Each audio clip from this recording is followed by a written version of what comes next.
Всем привет! Сегодня у нас на обзоре самая популярная сигнализация от производителя Starline A93 V2. Так, открываем коробочку. И как обычно у нас печатная продукция, схема, таблица с программируемыми функциями, их две. Под каждую машину, под свой функционал программируется.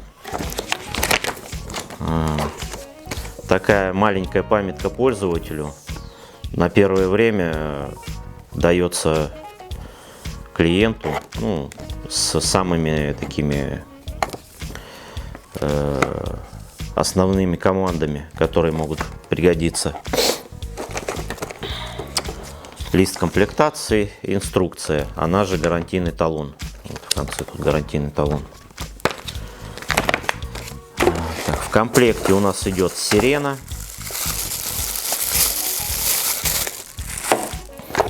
Комплект проводов.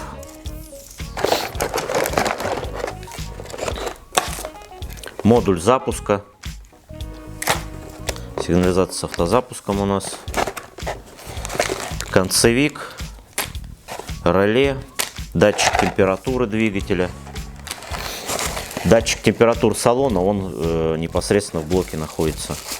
Брелочек такого плана, он был и в первой версии, и в V2, в общем, он одинаковый. Раньше дисплей был горизонтальный, то есть сейчас вот так машинка у нас, а раньше брелочек вот так держим, здесь машинка. Немножко дизайн экрана поменялся.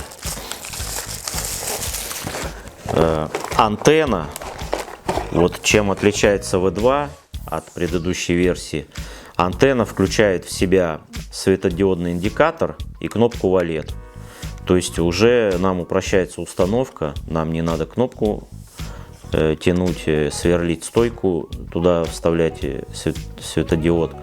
Мы просто приклеиваем на лобовое стекло антенну и все. Вот 3 действия исключаем. Сам блок. Блок у нас откручивается, он модульный. В принципе, точно такой же блок и на 63-й сигнализации. Отличаются они как раз только этим модулем. Также в этот блок можно доставить либо убрать CAN модуль, GSM модуль. Например, эта сигнализация у нас в версии с CAN модулем, то есть он там уже установлен, но без GSM. GSM, если нам понадобится, мы приобретаем GSM, такой отдельный, и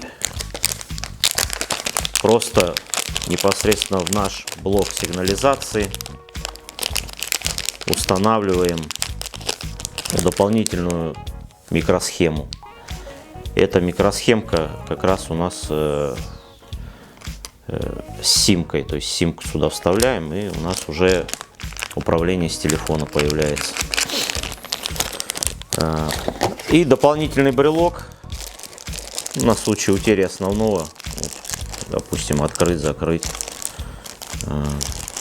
такой с кнопочками без обратной связи. Также, если мы установили GSM и хотим в приложении видеть точные координаты нашего автомобиля, можем доставить GPS-антенну. То есть такого плана антенна, и у нас уже появляются координаты на карте.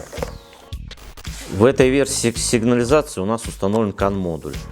Вот жгут проводов для подключения к коншине автомобиля. CAN модуль для чего нужен? Чтобы подключиться к коншине автомобиля, и уже многие статусы всего по 2 проводам у нас видно. Также CAN либо LIN подключается для реализации цифрового обхода иммобилайзера. Если современная машина и цифровой обход реализован, это можно посмотреть на сайте canstarline.ru, то, соответственно, нам уже не нужен модуль обхода иммобилайзера. Это нам сильно упрощает установку, не нужен второй ключ, либо чип. Вот, мы просто подключаемся к коншине автомобиля. Ну и также очень много сейчас на современных машинах пока, практически все статусы видно, там и концевики, и двигатель заведен, и замки и так далее. Вот, поэтому с подключением к коншине установка упрощается в разы. И по времени, соответственно, и по трудоемкости. Также вот модуль запуска, допустим, сейчас на современных машинах у нас кнопка запуска, она слаботочная идет. И бывает, что модуль запуска нам просто не нужен. Мы можем, в принципе, подключить сигнализацию к коншине, взять слаботочные каналы, подключиться к кнопке, и все, и у нас уже автозапуск реализован, что тоже упрощает установку. Брелок сигнализации содержит, значит, дисплейчик такой, 4 иконки. Когда машина под охраной, здесь появляется у нее как купол над ней. То есть она в охране. Если какая-то зона не закрылась, соответственно, показывает, допустим, открытую дверь, открытый багажник, и купол у нас, там не хватает у него секторов. Кнопки, вот первая это закрыть, вторая открыть, третья у нас посмотреть состояние, и четвертая подсветка. Для запуска автомобиля мы первую кнопку красную, вот эту, держим до второй трели. Прозвучала вторая трель, на брелке будет написано Z-PUS, то есть сокращенно запуск, и она будет, соответственно, машина будет запускаться. Если вдруг что-то там, какой-то сбой, что-то она не завелась, будет написано OST. Многие думают, что это какая-то ошибка OS 7, но это вот так написано OST, то есть остановка. Вот. Брелочек, в принципе, удобный. Батареечка вот легко меняется, не надо там ничего откручивать.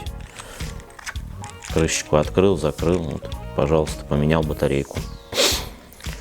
Не доводите, когда она полностью сядет, то есть индикация есть, когда разряжается. Лучше до конца не доводить, потому что, как правило, брелок разряжается в самый неподходящий момент. Вот. И чтобы потом не мучиться возле машины, не бегать, не прыгать, лучше увидели, что батарейка подсаживается, начала подсаживаться, поменяли на новую, а эту батарейку вставили там в пульт от телевизора или куда-нибудь в какие-нибудь там незначимые устройства. Также не забудьте зарегистрироваться на сайте mystarline.ru, и таким образом гарантия продлевается до 5 лет. Двигатель мы, значит, помимо того, что запустить можем просто с брелка, можем также выставить запуск по температуре либо по напряжению. То есть сигналка, она, есть у нас датчик температуры, с которого она считывает информацию. То есть при понижении до определенной температуры сигнализация запустит двигатель машины. Либо по напряжению, то есть при падении до определенных значений, которые вы установите, автомобиль запустится, дабы там подзарядить аккумулятор, например. На данный момент эта сигнализация является самой популярной, самой устанавливаемой на автомобиле в нашем установочном центре. То есть там на 10 сигнализаций 9 будут Starline 93. То есть она простая, надежная, по ней еще не было ни одного гарантийного случая, никаких сбоев нет. Вот. Куча всяких прошивок на множество автомобилей. В общем, Сигнализация очень хорошая, и при этом, в принципе, она идет в низком ценовом диапазоне, то есть она дешевле всех своих аналогов, ну, у Starline, допустим. Вот, она, в принципе, считается самая недорогая. Вот, на этом все. Подписывайтесь на канал, ставьте лайки. Скоро увидимся.